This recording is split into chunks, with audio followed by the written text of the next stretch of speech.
everyone, it's Kamal Fernandez here from Kamal Fernandez Dog Training. And those of you that have been following lately on Facebook, you would have seen that I've been reaching out to my peers, people that I have a lot of respect for, and the one that's sitting across me at the moment is most definitely a mentor, who I feel in this moment, this pivotal time that we have, we're all going through, is the mantra that I feel is most articulates this moment is a rising tide lifts all ships, and that we are very much in this together, everybody. And if we pull together and we share collectively ideas, hopefully everybody can come through this. The person that I am talking to needs no introduction. This is the one, the only Susan Garrett. Who has been on the online training, the really the forefront of that industry in terms of dog training, and she was really revolutionary in that how she's done it. She's made everybody else up their game as a result of it. And I wanted to speak to her not only because of get inspirational ideas about training our dogs in these testing times, and to keep motivated, but also to talk about online training and simple things that you can do literally today to give your business a little bit of a boost and a little bit of help. But again, the ethos is really about just sharing knowledge and being positive in what is a very challenging time. So thank you very much, Susan, for your time, and I appreciate this. You're very busy.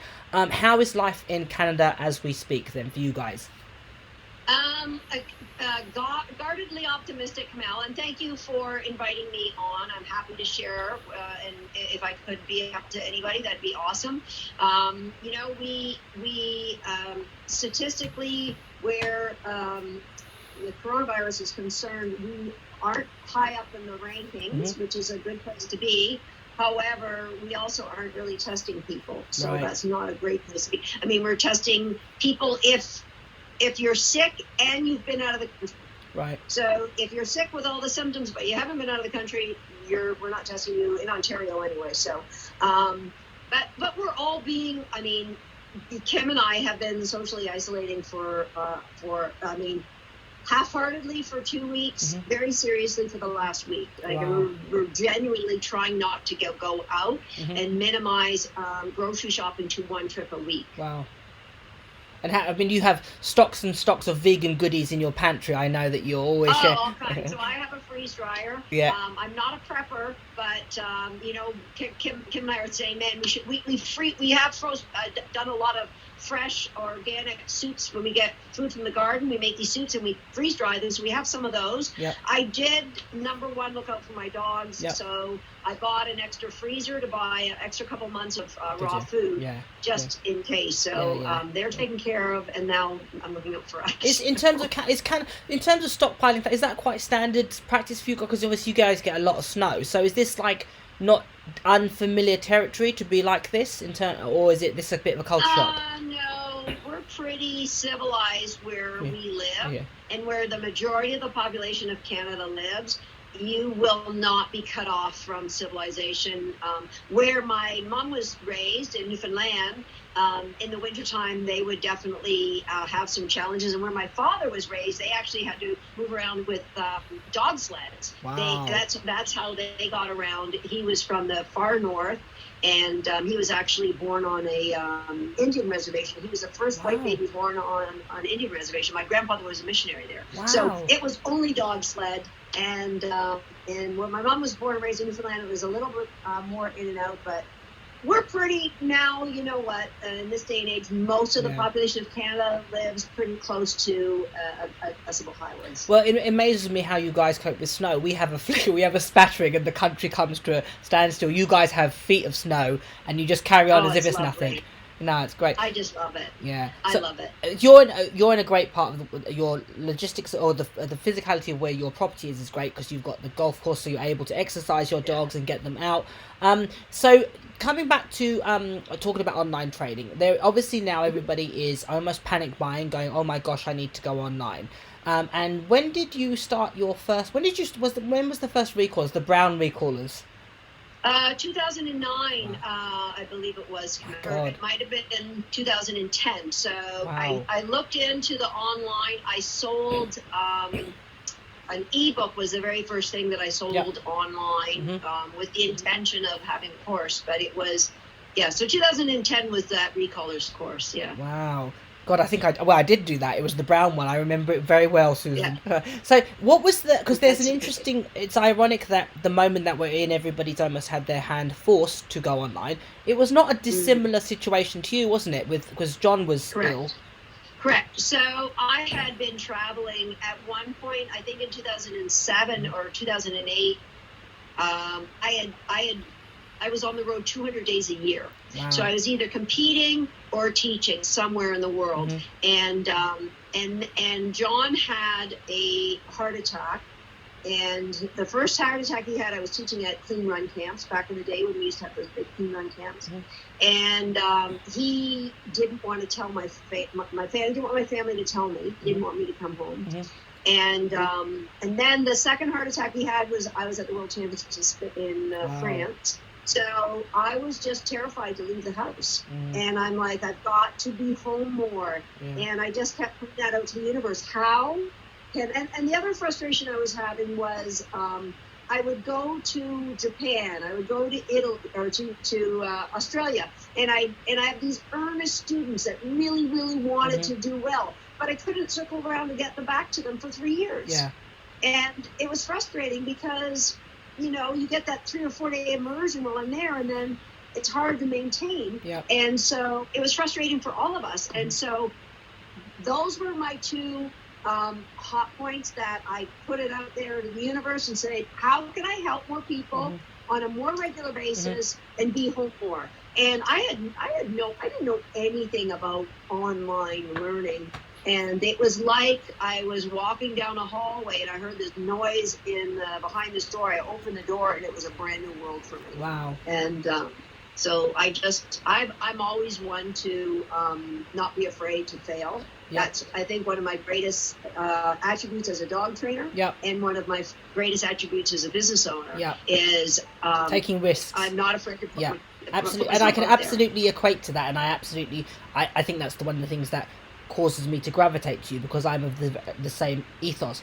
However, what would you say to people that are, like, I have a lot of clients that even when I talk about, okay, I'm going to deliver these classes online, or they instantly, like, you can see them have like cold sweats and start to hyperventilate at the prospect of, what would you say to people, given that you came to this, you were not of the generation that was born with technology as a given. My 3-year-old can get around my iPhone.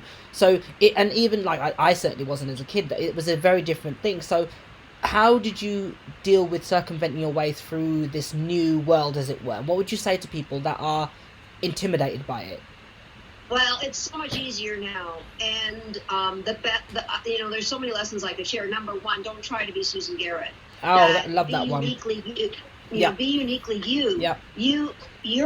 I can't be you. Yep. And there's things that you're going to bring that are going to appeal to people that maybe are not going to be appealed by what I have. Can I just, on that point, Susan, interrupt you? I said I absolutely love that, and that one of the things that certainly when I was, Susan was a huge help for me when I was starting my online training. But I had in my head, I was very clear, and that I didn't want to be anybody else. I didn't want to be Susan. I didn't want to be, a poor version. I think there is a lot of, this is not being, there is a lot of people that take the model that you use and they try and just basically put their own name on it, and they actually take my lessons and put their own name on it. And you think, to me, I think the key thing is, I think the authenticity is the biggest thing that I think you said to me, was be yourself. I remember that conversation vividly about, be whoever, because that's where people will gravitate to you, and what will then happen, you will build a community of people rather than just people that are like one-hit wonders, and it's these testing times that you need loyalty and you need that community spirit, isn't it? They're the times when they're going to get you through, and the people are going to keep coming back if they really connect with you. And I think that's the thing that you definitely do. You have season, as I said, I've been at Recallers since day one, and I keep on coming back. Recallers, I just, my subscription's there. I may not have any. I might have my no toilet rolls, but I'm going to sign up for Recallers again. But what I mean is, because it's the authenticity with which you deliver, and I think that's a huge compliment. That's something that you do very, very well. That's a great one. So authenticity. Anything else that you would advise people about? I think that one thing I would like to tell people who are considering this is they look around and they go, well, there's, Denise Fenzi, and there's Susan Garrett, and there's Kamau. There's all these great people who know a lot more than me. I'm not going to bother. I'm too intimidated. And everybody has something of value to share. If you have a following, if people come to you for dog training help, then you have something to share. And it is a disservice to this world for you not to go online and share that. So you need to have the confidence to know that you can be you, you're going to be yourself, and you're going to share the lessons you've been sharing in exactly the same authentic way you've been sharing it locally. And if you come from a place of nothing else other than service, then you will be helping people. And, in the dog training world, I think the vast majority of people who are teaching online, they just want to have impact on the world. There are some people who are teaching online because they want to make money. Now, and those people are going to come and they're going to go. But if you come in and you want to really have an impact on people and make a difference, and whatever you do in dog training, you believe that this is a way that can help others, then here's what's going to happen. When you hit a time like this, like Kamau, I anticipate that our business could be 50% of what it was last year. And not that I was prepared for this, but I'm always prepared as a business owner. Like I say, I take risks, but I'm not stupid. So I always have aside, personally, I recommend people put aside 9 months of operating expenses so that they can pay all their people and they can keep their doors open. Great advice. But when you are driven by purpose, when you're driven by, I want to impact dogs, I want dogs to have a better life, then you don't look at the fact, oh, this virus hit and my business is down by 50%. I might as well close up. You're not going to, it's not ever going to be a consideration. As long as there's somebody turning into a Facebook Live, I'm going to be there to share it. And so that's where whoever's listening to this and thinking, should I or shouldn't I? Absolutely you should. You've got something of value to share. Get out there and share it. And I think the thing, like you just said, it's, if you're doing this purely for, and that's something that, I had a conversation with you again, and that I very much battled about why I didn't want it to just be for monetary gains. That isn't who I am as a person or as a dog trainer, etc.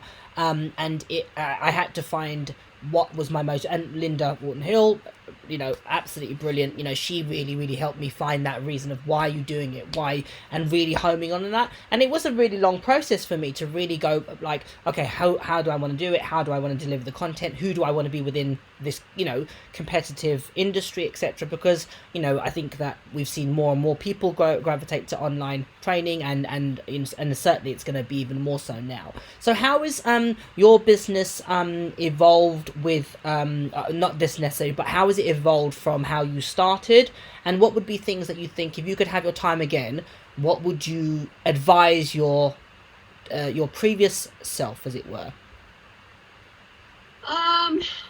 Keep making mistakes would be the best advice I would give my previous self, because when those mistakes make you afraid to try something new, then you're going to, you're never going to know what was possible. So that would be the big thing. I have zero regrets about what we did. I would say, like, it's just so much easier for people in this day and age because there's so many options. Facebook and Instagram make it dead easy to have an online business today. Dead easy. And you can, if you've got a PayPal account and a Facebook account, you can have a following for sure. And I would recommend that people also have a blog. That's a biggie too. A blog where they can share their ideas. And, I think one of the greatest analogies about business that where I come from is, and I have a background in pharmaceutical sales. So I sold pharmaceuticals to veterinarians, and I approached my veterinarian sales exactly the way I approach my online sales today. And this analogy just sums it up so well, that you can have a great big net and try to catch a butterfly, and the same way you're trying to hook somebody in to buy something from you, you can go out there and chase after one person and then the next, and I see, they got some extra money, I gotta get them. Or you can focus on, how could I be of service to the world? How could I impact dogs? And you could plant some beautiful flowers and nurture them and keep focused on what you're planting and what you're producing and how you're doing it, and you're just going to attract thousands of butterflies. So it's you just want to be focused on, and that's the great part is when you're not focused on the money, and you're just focused on the people who are in pain, who need somebody to bail them out because they don't know what to do with this dog. When you just focus on the solutions you can give to those people, then before you know it, you're 10 years down the road and you've been doing it. Like, people say, John used to ask me all the time, when are you going to retire?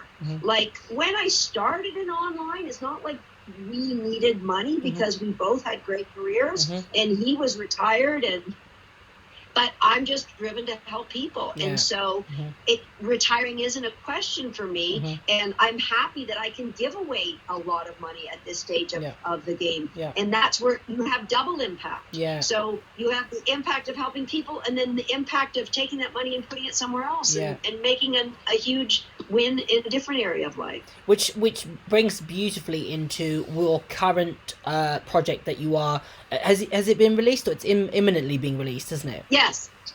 Tell us about that. This week. So it's called Homeschool the Dog. And here's what happened, Kamel. I woke up in a panic about 10 days ago when I was, as many people may be looking at the statistics from the COVID-19 virus and going to a dark place.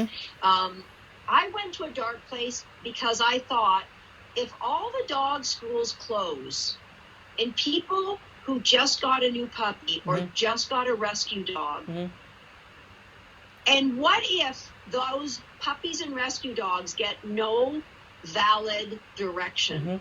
6 months down the road, our rescue associations are going to be overrun with dogs being turned in, or worse yet, the euthanasia statistics are going to be off the charts. So I'm like, well, I could release recallers and help some people that way. And I'm like, Susan, that's not good enough. So I had this project.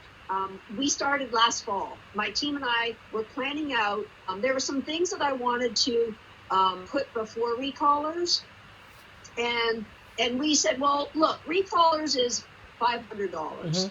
So what if we put a project in that covers things recallers doesn't? It isn't below it. Like, there's a couple of games that are entries maybe before recallers, but there's things that I would do that we just don't have any more room to put in recallers, right? Things like retrieving, how to pick something up and deliver it to your hand, stuff like that. So we were working on this project, and we were going to offer it this year for $197 for people who can't quite reach the recaller stages, or they've done recallers and they just want to teach different skills. So that was the plan. So when I woke up in this panic, that was on a Saturday, and we have we have a team online, because my whole team is online. So we have a meeting every Monday at 4 o'clock. So I jumped into this meeting and I said, guys, I have this idea. You know that project we've been doing? What if we gave it away for free to help? What was their reaction then? Oh, my team, they like the one thing that unites us, because we all have various talents and we're all various levels. The one thing that is the same is everybody on the team has the same vision that I do. That's crucial. Could be a better place. And if it didn't, you know what? I don't think people stay if they don't have that vision. That we know, if we can teach people to train dogs using reinforcement in games, those people are going to be better parents. They're going to be better spouses, and they're going to be better coworkers to be with. I'll do a hard and time so, absolutely. And so that's the passion that drives my team. And literally, Kamal, they have worked around the clock. Yeah, I'm sure. Like 24 hours a day and more. Yeah, I've talked to, some of them they're just bloodshot eyes. I'm like, I just love you, but go to bed. So the classroom is ready. And what we did, where some of the games that we didn't have time to shoot them, we took from Handling 360. One game came in. No, Agility Nation. One game came in. 2 games came in from Recallers. One from Shaping a Difference. Oh yeah. Remember that course? Yeah. And then a bunch of them that I've shot brand new. Yeah. And it's a phenomenal that I know. Even though I was thinking of people who are just getting dogs, anybody who owns a dog, if they go through this program, when they get back to their local classes, their instructors are going to say, "What the heck have you been doing for the last 2 months?" Yeah, and just this is not like I'm not gaining anything from this. Susan's not gaining. I will say I have done, as I said, I've done recallers from I think it might have been the first ever one, and all the dogs that I've raised, it ends up it changes the way in which you look at not just dog training but everything, and funny enough, I was having a conversation with friends the other day, and they were asking about when do you tell your puppy no? I said, I don't tell my puppy no. I said, I tell them what I do want them to do, and they were like, you could see them going, no, but when do you tell them no? I said, you don't tell them. I said, you create, and it was this, and you just think. It was, and when, and I can't remember the example that I used, but it is that ethos, I tell them what I do want them. It's the do land principle, isn't it? All over. And the relationship that you have with your dog it's and funny enough, online somebody challenged me to do the 5-second challenge, which is where you put a treat out and you go out the room and you got to close the door on the dog. And I thought, I was like, okay, I'm up for a challenge. So I went and thought, well, I'm not going to train it. I'm just going to put the dogs in. It was an it's your choice moment. They just went, oh, you idiot, you've left food on the floor. It's like, and it was like, and I did think to myself, oh, well, I've never done this. I've never put treats on the floor and walked out of a room per se, because it's not that I couldn't do it, but it's just not something that I've gone, let me train that skill. And I thought, oh, well, in for a penny, in for a pound. I got Thriller, who's like 12 and a half. Bump, straight away did it. I got Fire, Bump, and I haven't, Fire's just, she's, just had puppy, she's like not been really trained. Boom, did it like that. She went, oh yeah, just it's your choice.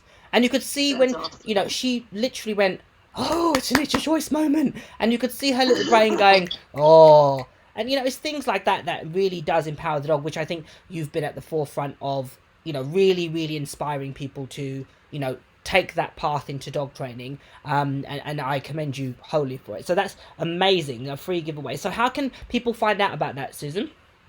Get on your mailing list. The dog. Okay. Homeschoolthedog.com. Okay. That's it. And my vision, I was talking to my some of my business friends and this morning, and I said, I meditate every morning, and I came out of my meditations the last 2 mornings, and it said, this has got to be big.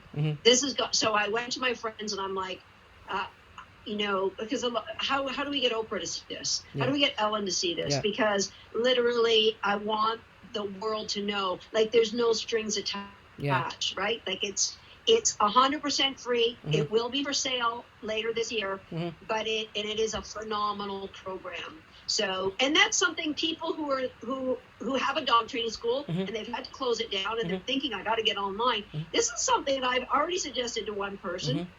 Get all your students in Homeschool the Dog, and then set up a little Facebook group for your students and say, listen, $25 a month, and I'm going to give you extra coaching on the games that Susan's teaching, right? So then you keep your core students together while they're homeschooling their dog. You don't have to reinvent the wheel. You don't have to come up with your own classroom. This is something, it's obviously it's a good resource. And the content's there. You come off looking like a hero.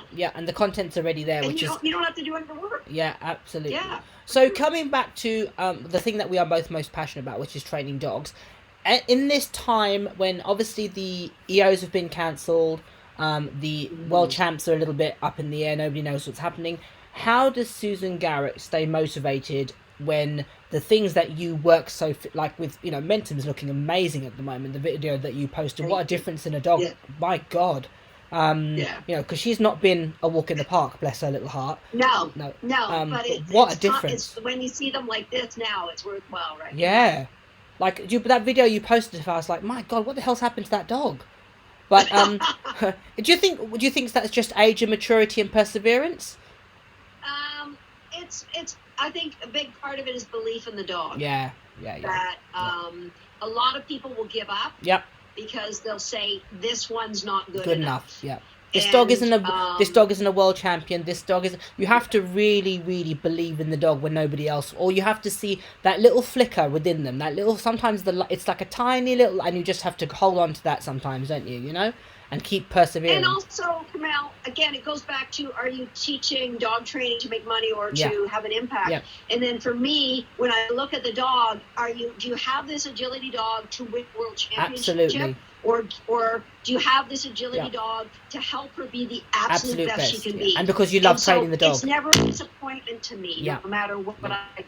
It's just never a disappointment. Yeah. So how do you stay... And so that's what pushes me to go on. And is that how you keep your motivation up at this challenging time then? You know, once our World Team Trials were canceled, I definitely changed her program. I did not change mine. Mm-hmm. So I am working extremely hard right now on my fitness, my sprinting, my health, number one. But my health is really, really good right now. As far as I have no aches and pains anywhere in my body. And so that's going to carry on for me, so that if AWC does come around, I'm going to be in the of my life. I'm going to go on power, so fingers crossed this is all right. And with momentum, I'm just now going, okay, I thought I had to be ready for the end of April. Well, now I can ramp down and go nitpicky, go granular on some things, and then ramp back up when I know what our next big event is. Because as you said, none of us know. Yeah.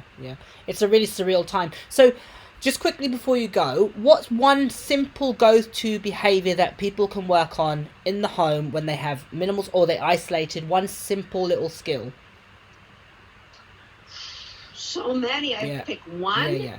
I guess I would have to say the foundation of absolutely everything is it's your choice. Yeah, snap. And if you did it's your choice around the house 5 or 6 to 10 times a day, your dog's going to be better off for that, Absolutely, right? I'm going to say one last thing, though, Kamel, for people who are thinking about this going online and helping people that way, that you're going to get in front of the camera and you're going to shoot some video and you're going to say, that's not good enough, that's not good enough, that's not good enough. And I encourage you, I'm going to say 2 mantras. Number 1, done is better than perfect. So just shoot it and know it's digital. You're not etching into the stones of a cave. You are shooting a digital video that you can replace like that. That's number 1. And number 2 mantra, get shit done. Don't keep planning and just get it done. Get shit done and get out there and help people. Awesome. Susan, you're a legend. I love talking to you. It's always great fun. You're always good. We have the greatest conversations. We really do. It's so much. It's so just feels so very comfortable. Thank you very much for your time. I know you are so busy. I appreciate this. You are holding such high regard by so many people. So to share this with so many, I will share the link for homeschool.thedog.com. I will share that when I post this video. Susan, I wish you all the best. Stay safe. Look after yourself. You're a hero. Take care. Thanks, Kamel. Bye-bye.